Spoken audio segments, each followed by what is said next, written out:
When it comes to children and parenting, there is another concept that I coined in the sense of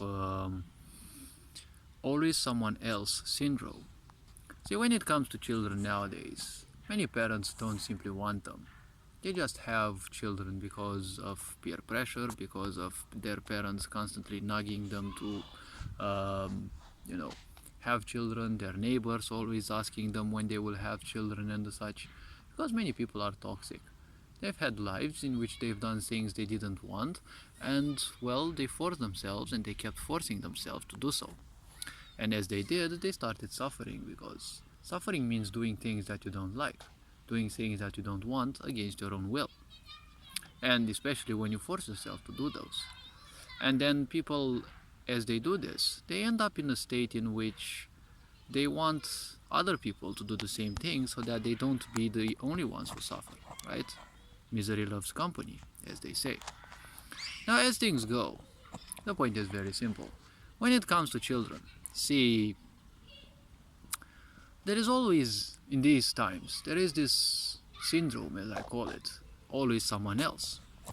Children are simply born out of parents who don't necessarily want them. Many parents say, well, I love you, I like you, you're my child, right? When you say my, you always say possession. That child is not yours. You allowed them to experience life in this world, but the child is not yours, right? In a sick society, everything must belong to you because that's how the ego works. You want possession over all things because otherwise you feel powerless. And obviously, a society which makes you powerless also has to give you a lot of distractions. You see nowadays parents who constantly struggle, apparently. They say that they're working so much for their children.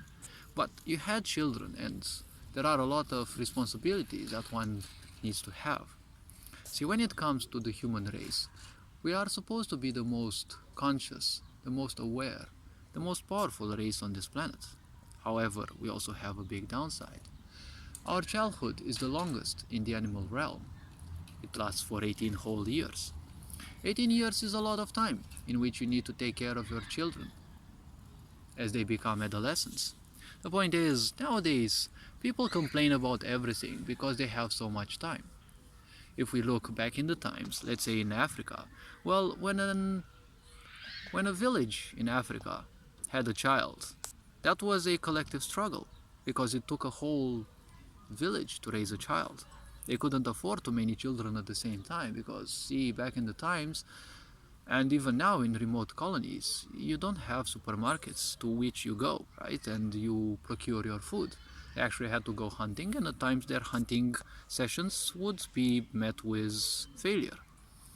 So taking care of the people there, also the child, that was an immense effort. Nowadays, you have a child and you have stupid expectations, right? You expect always someone else to do your jobs, which should be yours and yours as a parent alone. You want to have a child, you have a child, but you want someone else to school your child. So that is why you have schools, right? You have a child and you want someone else to take care of their health. So that's why you have medics and hospitals, right? Now, obviously, a parent can't do all these things, but you see, you want to wash their clothes. There's a machine that does that, right? You want them to have a better future. You give them to a job. You don't teach them how to have a better future. And that's why many children end up as failures. Because school doesn't teach you how to survive, and most likely your parents either won't do it. And to go even further, the point is, every time there is a responsibility, you always put it on someone else, right?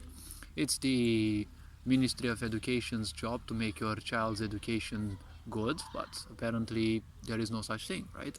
No one in politics seems to care about their country, so why would you entrust your attention? Why would you entrust your parental power to someone else, right? If you want your children to have leisure trips, you feel it's always the Ministry of Tourism's job to make sure of that and the such. It's always someone else who has to handle everything. This goes to show that you never wanted your child. This goes to show we live in a sick society where children aren't wanted. They're just tools. As I see them, they're just societal titles. As a family, many fear the fact that as a family, if you don't have a child, you're gonna be seen as a failure by the others. Why would you care that much what the others say? They don't seem to be doing much with their lives in the first place, so why would their opinion count that much? All this being said, you are appreciated. Take care. Ferenc Board signing out.